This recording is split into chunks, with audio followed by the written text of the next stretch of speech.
बिस्मिल्लाहिर्रहमानिर्रहीम। अस्सलाम वालेकुम प्यारे बच्चों, कैसे हैं आप?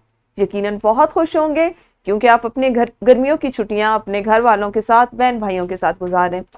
प्यारे बच्चों, आप जानते हैं हम बात करें अपने उर्दू के मजमून और जमात अव्वल की, और इसमें हम अपने उस रेमेडी पैक पे बात करते हैं जिसको आप रोजाना की बुनियाद पर कर रहे हैं, मुकम्मल कर रहे हैं। मुझे उम्मीद है आप अच्छे से वीडियो को देखते होंगे, इस लेक्चर को समझते होंगे और फिर अपना रेमेडी पैक करते होंगे। आपका आज का हासिल ताल्लुम जिसको आप अब तक सीख चुके होंगे वो इस वीडियो लेक्चर में मौजूद था। इसमें आपने सीखा कि अल्फाज के जोड़ तोड़ लिख सकें। यकीनन आपने लिखने की सरगर्मी आज बहुत अच्छे से की होगी, अपने वालिदैन की मदद से की होगी और इस वीडियो लेक्चर को देखते हुए, इससे सीखते हुए की होगी। ठीक है, आपने सबसे पहले अपनी इस लाइन को, इस सतर को मुकम्मल किया होगा और फिर ये सरगर्मी जिसमें अल्फाज के तोड़ लिखने थे ये की होगी, और इसी से मुताल्लिक दूसरी सरगर्मी थी कि हरूफ को मिलाकर आपने अल्फाज लिखने थे। अब यहां तक बात हो गई कि आपने जोड़ और तोड़ लिखे और इन सरगर्मियों को मुकम्मल किया।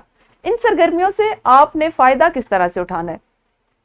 तो प्यारे बच्चों, किसी भी चीज को सीखने के अमल में उसकी बुनियाद और उसके बुनियादी उसूलों को सीखना बहुत जरूरी होता है।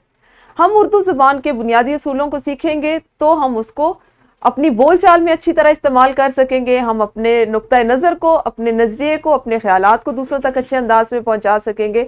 उसके लिए क्या ज़रूरी है कि आपके पास अल्फाज की वुसअत हो। आपके पास इतने ज़्यादा अल्फाजों को एक मौके पर बात करने के लिए आपके पास उस मौके के मुनासबत से बहुत से अल्फाज हो। और ये कैसे आप सीखेंगे?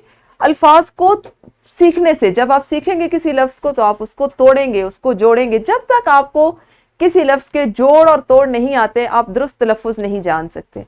अपने तलफ़ुज़ को बेहतरीन अंदाज में अदा करने के लिए, उसको बोलने के लिए और बेहतरीन इमला लिखने के लिए ज़रूरी है कि आप जोड़ और तोड़ से वाकिफ़ हों। और मुझे यकीन है कि आपको जिस तरह हम कायदे में सीख रहे थे कि जो चीज़ आप सीखते हैं, जो हासिल ताल्लुम आप अपने उस दिन की रेमेडी पैक में करते हैं, उसको कोशिश किया करें अपनी रोज़मर्रा ज़िंदगी में अपने इर्द गिर्द उसका इतलाक करें, उस पर अमल करें। यानी नए अल्फाज ढूंढा करें, कम से कम 10 अल्फाज रोज ऐसे तलाश करें कि जो उस हासिल ताल्लुम के मुताबिक हो।